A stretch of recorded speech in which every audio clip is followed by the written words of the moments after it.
What is up, y'all? I'm so sorry that I'm not at school today. Unfortunately, I am home, stuck here until at least the end of this week, but fingers crossed, I should be back and ready to teach y'all in person on Monday. So what I'm going to do today is I'm going to really quickly go over the big main ideas of the responses to mass industrialization, specifically labor unions and some of the shortcomings that come with labor unions, at least in the Gilded Age, as we've been discussing, as one of the key outcomes or effects of mass industry. So ideally by now you've already gone over this do now quote, as well as read the really pivotal text from Henry George titled Progress and Poverty. I think it's really important that we identify really the main idea here in this quote, because it really helps us understand the main reason why organized labor fails to create the type of change in this era that they seek, that they want to change. And the quote identifies a pretty simple idea. It says, the only counterweight to capitalism is government. Labor wants to be the counterweight, but cannot. So to talk about that real quickly for a second, it's important that we understand, think about this like a scale, right? That in this text perspective, the only thing that can balance out capitalism is government. And by government, it means government regulation, the government getting involved in regulating big business who've gotten too big and too rich. We talked about this last week, the idea of competition, right? When competition is absent, therefore, according to this quote, government should step in and regulate big business in the absence of competition. This quote goes further and says, labor wants to be the counterweight, but cannot. Labor wants to be the thing that levels out capitalism, but it is unable to do so. And we'll talk about some of the reasons for that as we go. So today we're talking the responses and effects of mass industrialization. You'll look at and begin responding to a mini DBQ at the end of my video today, in which each document outlines a very specific effect of industrialization. I want you to be able to identify at least 4 or 5 of them specifically from the documents. And as I already identified, you already read Progress and Poverty by Henry George, in which his key thesis is there's a big problem in society, and that as society advances, gets more advanced, more industrialized, and richer, somehow with that progress, as he identifies there in his title, also comes a huge increase in poverty, right? So he asks the kind of question of why is that? How come when our country gets more successful, richer, bigger, more efficient, producing more, making more wealth, does that also then create a wider gap in the wealth status of the rich and the poor? So really building back off of last class's conversation that you should have gone through with the slides on Tuesday or Wednesday. And if you didn't, that's okay. We have this right now to remind you. We have 2 key justifications, 2 key ways in which society argues it's okay for the rich to be incredibly, incredibly rich. And thus, these arguments are both really anti-government involvement in business. The first is social Darwinism, championed by an individual named Herbert Spencer. It's going to take the ideas of Charles Darwin, of course, he of evolution, and it's going to argue that we can apply those scientific principles of, excuse me, the scientific principles of survival of the fittest and apply them to society, meaning that in a perfect world, the rich are rich because they are better, right? In the survival of the fittest idea, they're more fit, they're more qualified, they work harder, they're more intelligent, they're better. And the flip side of that is that the poor and the people that are struggling, they're struggling not because society has screwed them or somebody has done them wrong. They're struggling because they are lazy, they are less talented, they are less intelligent. And thus, we'd be upsetting the natural way of things by regulating big businesses, by giving handouts to the lower classes, by giving them resources that they don't quote unquote deserve. Now, this is going to be fueled or supported by a couple of things. The first is laissez-faire economics, is this belief that the government does not have an obligation to regulate or get involved in business. But it's also going to be fueled by racism, as many people that are poor in America at this time are brand new immigrants that are coming from places like Serbia and Asia and Southern Europe and Eastern Europe, and they're not Anglo-Saxon white. It's also going to be fueled and motivated by nativism, as again, many people that are struggling, that are at the quote unquote bottom of the social Darwinistic idea are immigrants, excuse me.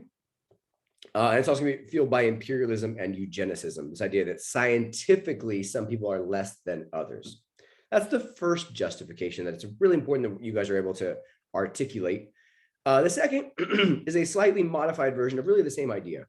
And that's the gospel of wealth, the gospel of wealth. This is not going to be confused with the social gospel, which we'll discuss next week.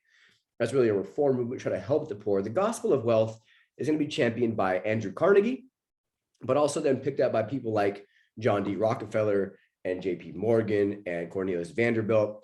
And it's going to argue that the rich got to their status of richness and should then use all the riches they accumulated outside of what they need for themselves to better the community around them, And this is not with like handouts to people, but rather with like ideas like founding colleges and scholarships and libraries and opportunities and resources. Again, this goes out of the idea, this runs counter to the idea that the government should tax these businesses, the government should regulate these businesses. And instead it argues like, no, we don't need to be regulated. We're going to take all this money we made and use it to better society in the way that we best see fit. And again, in that way, it is kind of similar to social Darwinism, because in both cases, it's going to argue that the rich are more qualified, more intelligent, and they they best know what to do with this money and these resources for society. So both things are important in identifying what are the arguments in favor of not touching big business. This cartoon does a nice job of pointing it out, right? Where we see Carnegie on one side of who he is as a person. He is cutting wages. Wages are being reduced 20% for his workers. That's what Carnegie's doing. And yet on the other side, he's passing out $5,000 to this charity in Scotland, where he's from. He's donating libraries, right? So it's important that you understand that this idea of gospel of wealth, he has all this wealth because he's paying his workers nothing. And then the flip side of that is that he's justifying it by saying, look at all the money I'm giving away to charity, to resources, to the like. So there's three main labor unions that are going to rise up in response to big business. The first is the National Labor Union. The second is the Knights of Labor. And the third is the American Federation of Labor. So it's important that you be able to articulate all three. What are their goals? What are their foci? Why do they fail? The first is the National Labor Union. And the National Labor Union is significant because it is the first major attempt to organize workers nationally. And when I say organize workers, it's kind of a foreign concept to many of us. What this means is this idea that there's strength in numbers. Labor unions are going to take all the workers together into one organization, and then they're going to try to have more bargaining power, more negotiating power because of the strength in numbers, right? Just like this, I can give you a silly example, right? Where if I went into Ms. Dagnino's office and I would say, give me a $1,000 raise or I quit, she'd probably say, well, then quit. I hope she wouldn't say that. But if all the teachers went into Ms. Dagnino's office and said, give us all $1,000 or we quit, okay, well, then there's a little more power in numbers because it's easier to replace one person, me, than it is to replace the entire school. So the National Labor Union is first, and it's going to be unique in that it includes any worker. Anybody who doesn't own their own business or own their own farm can join this National Labor Union. It's going to include skilled labor and unskilled labor, industrial workers and agricultural workers. And they're going to do some of the things that are standard for labor unions and some things that are a little more revolutionary. The first, very standard. They're going to ask for more wages, better pay, and a shorter workday. That's very standard for labor unions since then to now to today to tomorrow. They want to work a standard 8-hour workday and they want to get paid more money. Right? That's a very standard demand for labor activists. But the National Labor Union is going to be unique in that they're also going to advocate for equal rights for women and equal rights for Black Americans. That's going to make them a little more revolutionary in this era of labor unions. They're also going to argue for monetary reform, which we'll talk about more a little bit next week, with the ideas of currency, right? Should we have gold-backed currency or just print paper money to give the working classes access to more currency to pay their debts and pay their bills? So they're going to argue in behalf of monetary reform, which is going to be kind of against what the industrial classes want. And this labor union specifically is going to lose support after the Panic of 1873. A financial downturn we've discussed before is one of the reasons why Reconstruction fails, right? This nationwide economic collapse that's really because of overexpansion of railroads. And the National Labor Union is going to organize some big strikes in 1877. When I say strike, I mean this idea that the workers are all going to refuse to go to work to try to increase their bargaining power. The Great Railroad Strike specifically is when you should know in 1877, and that's going to fail when the government is going to use their power, their influence, their authority to side with big business and force workers to go back to work. And that's going to be one of the big continuities that I want you to be aware of in this time period is every one of these strikes, every one of them that we'll talk about here in a minute, the government is going to side with big business and force workers back to work. So the NLU, or the National Labor Union, is critical here as the first nationwide labor union. They're going to organize actually 640,000 members by the late 1860s, but they're going to decline significantly after the Panic of 1873.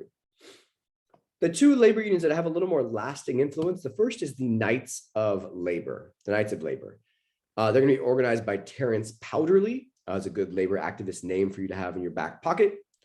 And they are going to be unique in that they are also kind of like the National Labor Union, open to any worker, largely industrial workers, right? Factory workers, but Black people can join, women can join, most immigrants can join, Catholics, unskilled workers, semi-skilled workers. They're going to be really open to all of the working class, a very open, broad coalition of workers. They're going to engage in arguing or bargaining on behalf of antitrust or anti-monopolies. And they, like other labor unions, are going to argue for an 8-hour workday. And they're unique in this, in that they're going to also argue on behalf of child labor laws. They recognize the fact that if we get kids out of the workforce, kids, of course, can work for cheaper because they don't have as much authority. They'll argue for child labor laws as a way to increase their own importance and their own irreplaceability in the workforce. Now, as you read in your chapter that was due last week, the Knights of Labor specifically is going to increase dramatically in the 1870s and early 1880s in their membership, and they're going to have their credibility and their public support ruined by the Haymarket riot or the Haymarket bombing in Haymarket Square in 1886. It's going to cause a steep decline in their influence and their membership because they accidentally get associated with anarchy and anarchism and violence. Knights of Labor. The one that has a little more lasting power is the American Federation of Labor, or the AFL. And they're going to be unique. It's important that you know the AFL is an organization of skilled workers, so workers that have a specific craft or a specific skill. So thus they're appealing to a smaller number of people, but they're going to have a little bit more bargaining power because their workers as skilled workers are harder to replace because there's fewer of them. The name to know for the AFL is Samuel Gompers, and they're going to argue on behalf of the workers' bread and butter issues. So higher wages, there that is again. Shorter working hours, there that is again. And they're actually going to argue as well for better working conditions, recognizing that workers should feel safe at work and not have a risk of getting hurt, killed, or lose their ability to work because of workplace conditions. They're also going to use arbitration, an important term for this unit, which basically just means negotiation, and strikes, going on strike, saying we're not working until you meet our demands. And we're going to see the AFL also unique in that they're going to really align themselves with the Democratic Party. We talked about this a little bit towards the end of period 5 and the beginning of period 6, where the Republican Party is going to kind of pick up the Whig ideology and the Federalist ideology that's pro big business. So then we shouldn't be surprised that the Democratic Party is going to, on the flip side of that, be the party of the working class. And thus we shouldn't be surprised at all that the AFL and the Democratic Party are going to work closely together. And this kind of tells the story I'm talking about. It's helpful data to take a look at right here. Right, the Knights of Labor are going to go way up in the 1880s because they're open to any worker. And after the Haymarket Square riot or the Haymarket Square bombing, whatever you want to call it, see a steep decline in their membership before it kind of levels out in the 300,000 numbers. Whereas the AFL, because they're targeted to only skilled workers, they have a smaller base of support, are going to rise gradually throughout the 1880s and the 1890s into the 20th century. So it's helpful data to kind of understand what both labor unions, who both labor unions are appealing to, as well as the long-term trends and trajectories of both groups. Now, this data is also, I think, helpful. This data is incredibly helpful because it shows us for the entire, not the entirety, but for the majority of the Gilded Age, right? 1875, right? Reconstruction is just about done. All the way through before the Panic of 1890, we see what's happening in terms of how many hours the average industrial worker is working and how much they're making. So it's important that you see that throughout this time period, labor unions don't make that big of a difference in terms of work hours, right? They start this era with about 10 hours per day, and that only drops to 9.4 by the 1890s. Wages as well are going to start at 169.2, an average daily wage, a way to normalize and compare wages over time. And they're going to only increase to 172.5, so only a slight increase in this 16-year window. We see some fluctuations here, obviously, as wages go way down after the failed strikes of 1877. They're going to go back up after, but really it's pretty level. Throughout this era, their hours aren't really going to decline that much, as we see, and their wages aren't going to increase that much. And one of the main reasons why labor unions have such a hard time getting the change they want in terms of wages and hours, there's two reasons I want you to be aware of. Reason one, government. The government's going to consistently side with big business at the expense of labor. Reason two is immigration. As we'll talk about next week, we're going to see a significant increase in immigration to America. And when we see this huge increase in immigration, all it does is make the working class more replaceable because there's more people that are willing to do that job, whatever that job is, sometimes for even less money. And thus, big business is way too willing to be like, all right, fine, you want more money? You're fired. Let's hire this new person who just showed up from China, or who showed up from Ireland, or who showed up from Greece, right? And have them do the job instead. So this data it does a good job of showing us some of the shortcomings of organized labor. Now, when I say they want better working conditions, this is the conditions that I'm referring to. Right? Workers in the Gilded Age are facing incredibly poor working conditions. If you're mine workers, they suffer through fires and gas leaks. Mine work in this era, we talked about the mining frontiers, gold and silver, but also coal mining. It becomes a really big business here in the Gilded Age, as coal is going to really fuel a lot of the industrial growth. These miners are going to have terrible working conditions, but also in factories. They're going to suffer through gas leaks, chemicals that they're dealing with, unreliable machines, explosions, and the like. So the working conditions are really, really not good. Additionally, because workers are working such long hours with no health benefits, that's going to lead to exhaustion and disease, right? Like even right now, here I am teaching you from home because I'm sick, right? If there's no health benefits, workers have to go to work when they're sick. That leads to disease spreading, illness spreading, and exhaustion, as workers are not allowed any sort of time off, even when sick. And some data to back this up. In 1882, which is 1 year, for example, an average, so the whole year, an average of almost 700 workers die at work every week. It's almost 100 workers a day in America that are dying at work because of unsafe working conditions. Between 1881 and 1890, in this decade of industrial growth, really when the Gilded Age starts to peak, 35,000 workers are killed every year on average, which is just an insane number, an absolutely insane number.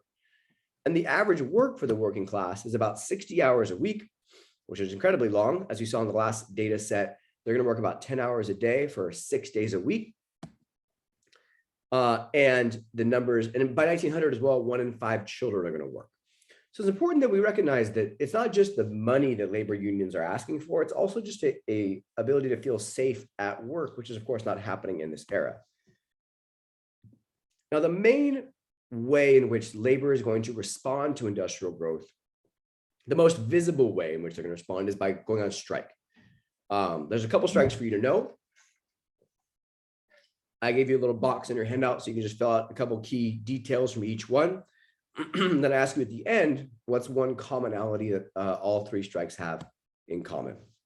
The first one to know is the Great Railroad Strike of 1877. Now, this is a reference to the National Labor Union, of course, and their failed strikes of 1877. Now, the Great Railroad Strike of 1877 is going to be caused by railroad workers who have been giving wage cuts, so they're getting less money, longer hours and having a lot of workers laid off. So the workers that are left are having to work harder.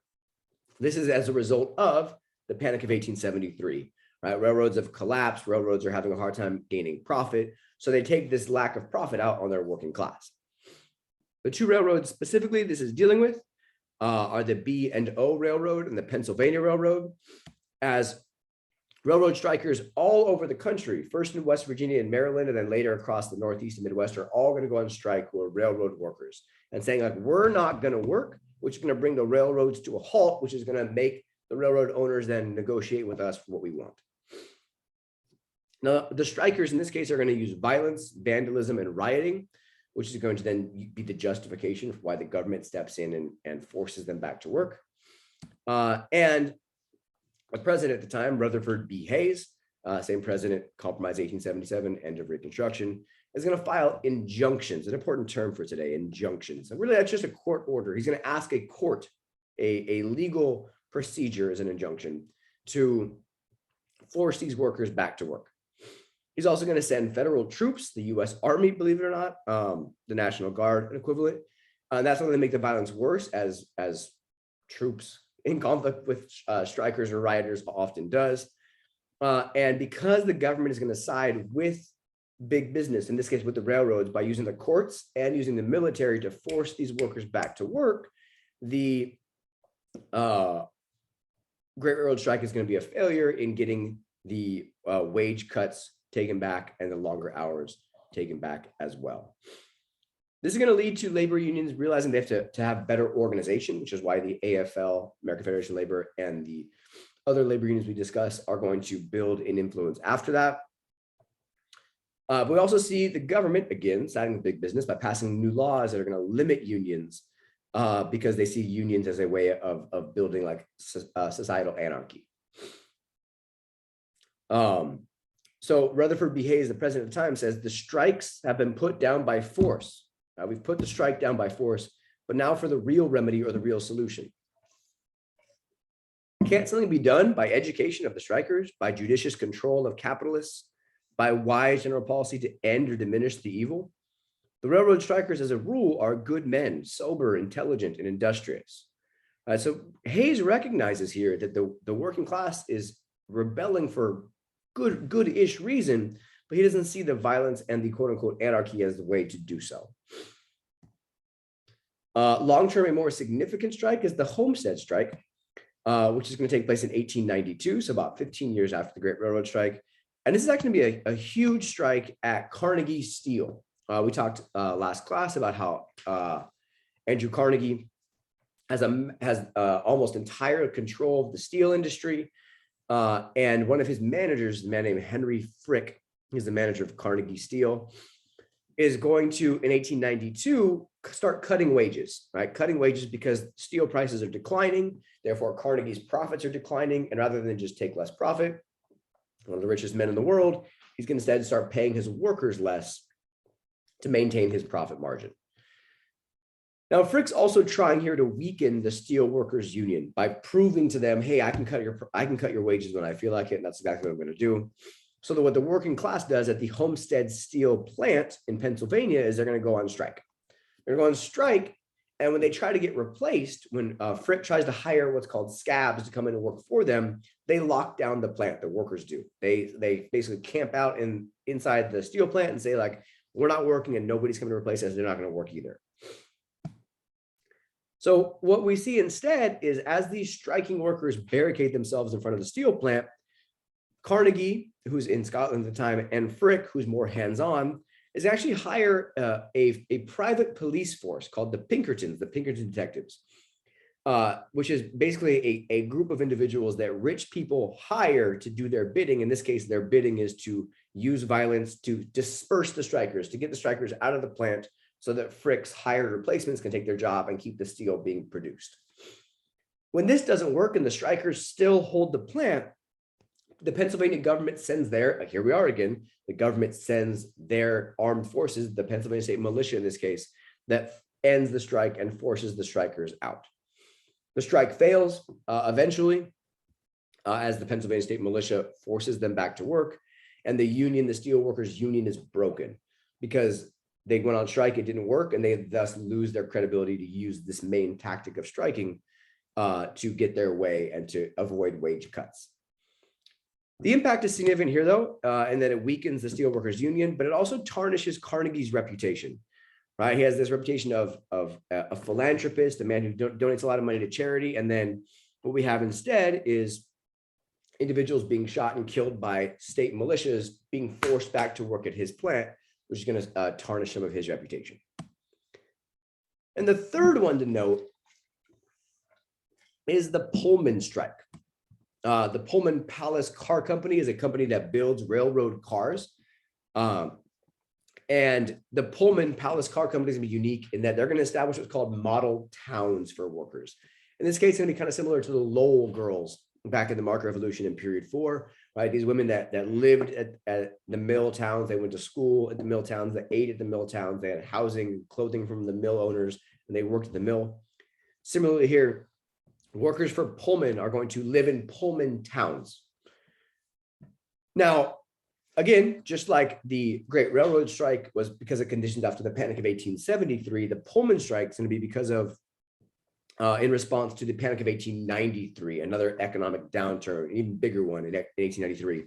And when the economy collapses in Pullman, they're going to cut workers' wages. They're going to decrease what they're getting paid. But because these workers live in Pullman towns, they're also then reliant on Pullman rent, on Pullman groceries, on Pullman everything else. So their wages get cut, but their rent doesn't go down, and the costs for groceries and living materials also don't go down. So Pullman as a company is going to cut their wages, but keep the rest of their expenses the same. So the workers go on strike, right? You can kind of see this cartoon from the workers' point of view is that here's Pullman using this vice to squeeze the workers out between low wages and high rent, and the employees that are the ones being screwed in this scenario. The Pullman workers go on a wild big strike. Eugene V. Debs, an important name to note as a labor activist, and also we'll talk about later in period 7 as a political activist as well and a social activist. And the American Railway Union, another union, are going to declare a boycott and a strike on all Pullman cars. The workers themselves are going to block the transport of any Pullman cars. So the Pullman can't sell their rail cars anyway because they're being blocked by the workers. Now, what Pullman does as a company in response is both messed up and very smart. What Pullman does is they link their Pullman cars to cars that are carrying US mail, right? And the Postal Service is a guaranteed government service in which people get their mail every day. And once they link the mail car to the Pullman car at the Pullman factories, now as the strikers are stopping the transport of Pullman cars, they're actually also stopping the transport of mail, and that's against the law. So president at the time, Grover Cleveland, is once again, here we are, going to send troops again, file court injunctions or court orders again, by saying like, look, I don't care what's happening between y'all with the Pullman and the pay and this and that, but we need to enforce the Postal Service. The mail has to be delivered. So the troops show up. The court orders say you can't strike because you're stopping the mail from being delivered. And in the chaos that ensues, 30 strikers are killed by federal troops. And again, here we have a third example of using government force to put down the working classes who are, in their minds, advocating for what they see as fair. Now, in the time, most Americans opposed the strike. The working class is looked at as being too demanding, as a little bit socialistic because they're asking for the same wages and pay for everybody. Even the American Federation of Labor, we already talked about the skilled labor union, and Samuel Gompers are going to oppose the strike by saying the strike has gone too far. And eventually we see a really pivotal Supreme Court case that I want you to be aware of called In re Debs in 1895, which is dealing with Eugene Debs. And in this court case, the Supreme Court is going to side with big business and rule that federal court injunctions that we can use courts to enforce interstate commerce. And thus, because these workers are getting in the way of interstate commerce, they can't be going on strike because it's interfering with interstate commerce, and only the federal government can regulate that. Debs is actually sentenced to 6 months in jail for violating the court rulings here. And because of his experience here in this failed strike and going to jail, Debs is going to get a little more aggressive, keep this in mind for period 7, and he helps found the American Socialist Party as a response. So those are the 3 strikes to note. I gave you really the answer for what they all have in common. Think about who wins and where the government sides. But it's important that you know these are just a couple examples. The Pullman Strike is there in Illinois, Chicago, but it spreads nationwide. The Great Railroad Strike is also there in this industrial belt. The Homestead Strike is there in Pennsylvania. But it's not just these main strikes. Every one of these areas that's pink here on this slide is a county that reports a significant labor strike between 1870 and 1900. So the labor activism is happening nationwide. But like I told you earlier, because of government support for the industrialists and immigration that's making labor more expendable, labor as an organization, organized labor, fails to make the lasting impact they would desire. All right, here's a great cartoon, which we see history repeats itself. The robber barons of the Middle Age and the robber barons of today, right? Where all the rich people with trusts and tariffs and monopoly, these big businesses are using legislation and tariffs to keep their factories running and getting rich at the expense of all these poor people who are going to give their wages, their taxes, their interest on their farms to the working class. Right? Very anti-industrialist cartoon. And that's about where I will stop. I do, however, want to walk you through real quick the little MiniCue that you're looking at. I gave you space to write. What I want you to do is pick at least 3 documents, right? At least 3, preferably 4 or 5, and tell me for each of them in written response, like we practiced at the end of last semester, what are the effects of industrial expansion on U.S. society in these years? Now, some of these effects are good, as you did in your handout on Tuesday, Wednesday, right? For example, here, we see that food prices are decreasing. Fuel prices are decreasing. The cost of living is getting a little bit cheaper. That's a positive effect. Then you have document 2, how I was ruined by Rockefeller. You might see a little bit of horizontal integration there. Document 3, Samuel Gompers, labor, it's an effect. Organized labor, what labor wants, that's an effect of industrialization. We see a little antitrust perspective here.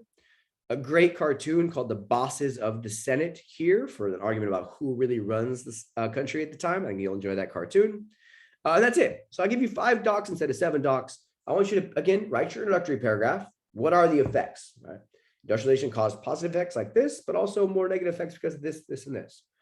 All right. Do your contextualization. We talked about things that could contextualize this era: market revolution, immigration, civil war, growth of federal authority, etc. And then write a paragraph or 2 of body argumentative essay in which you use documents and, if you want to, use outside information to explain the effects of industrialization. I hope this was helpful. Again, you can always reference back to the chapter you turned in on industrial expansion if you need it. You should have the text of that available to you on demand. Again, if you have any questions or concerns, or you need a little bit of help, shoot me an email. I'm available. I promise I'm just sitting at home angry and bored. And I can't wait to see you all next week. Love you guys. Thank you for everything and good luck.